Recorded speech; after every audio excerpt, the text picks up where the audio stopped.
November 7th. Been a long while since I've done a bit, but I mean, I got a lot accomplished. I pretty much got I'd probably say about 90 to 95% of the property landscaped. I just moved up about 15 gallons that I shifted over into 20s.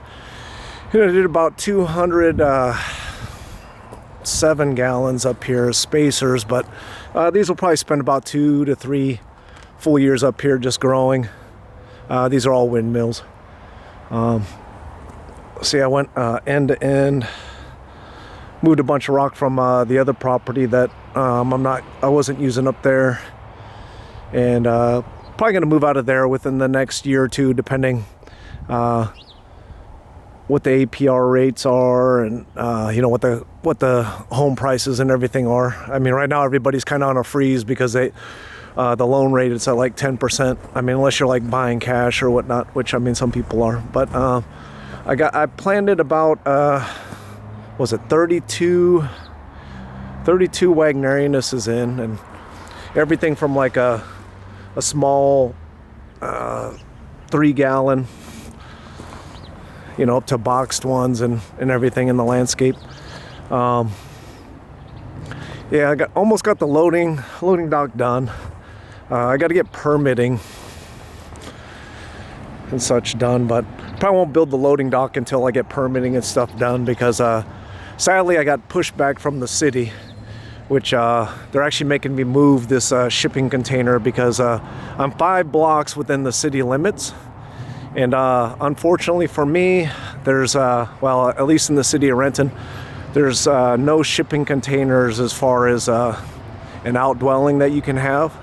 Because, generally if you have a residential home and garage already, like you already have storage. But this land, even though it's zoned residential, it doesn't have a structure or a garage.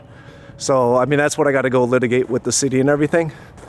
What I'm happy is I put in these lights. I put in 4 of them. One up there. And then, I almost got it cleared out. I moved all my equipment. I got a basketball hoop that I got to pull out here that I'm going to actually, later next year, I'm going to install it right here. And then I'll be able to shoot hoop when I'm up here while I'm play in between working or whatnot, right? But what I'm doing right now is I have 6 Tesans that I had about 20 Tesans that I'd found from a importer, or when I imported them in from California. And I got 3 females that I seeded over with these 3 male Tesans or whatnot. And then I'm going to start growing these Tesans, but that'll take like 10 to 20 years to get anything, decent size. But like I said, it's I'm just kind of a nerd in that sense. I mean, but shipping containers going, and then I lose a few $1,000s. I mean, the good thing was I was able to store my equipment and saved a lot of time for the last 5 or 6 months. So I was able to, like I said, get most of the work done. But like a city person or city planner person doesn't understand, like, putting in the work and investing in the community and everything. They're just, doing their job, which is ordinances and everything else, which is fine. I mean, is what it is. I mean, I made the mistake by not, I just read, outdwelling, accessory dwellings is what they pointed me towards as far as zoning and everything. But I mean, I get to be in litigation here with the city over the next year. It tends to take 4 to 5 city meetings or whatnot to, propose a different zoning. And what I'll point out, of course, is I have 8 properties around me. 6 of them are business, 2 of them are residential. And then the argument is, look, no structure.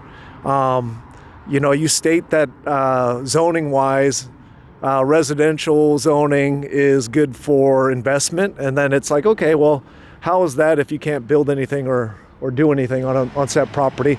I mean, that's why this property sat for 30 years without, somebody wanting to put money into it. you know, but like next to me here is what was donated to the city, right? And then they have shipping containers up the wazoo, which is no problem, and then they don't spend extra to actually have it look nice for the city or whatnot, right? Like, I mean, it just is what it is. But you know, what's good for the goose isn't good for the gander, I guess.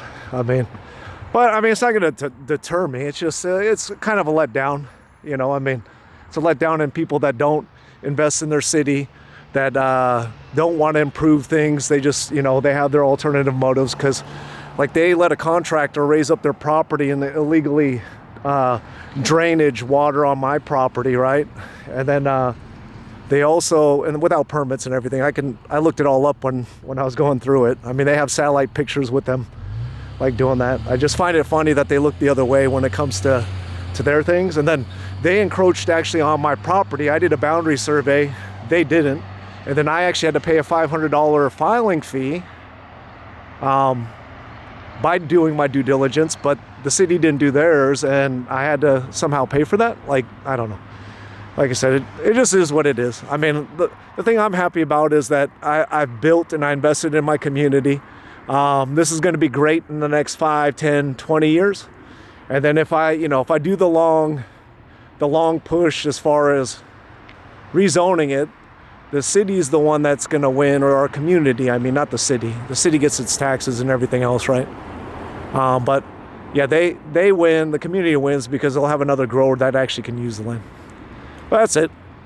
Have a good day. I'll make some more videos here as I get stuff done. All right. Bye.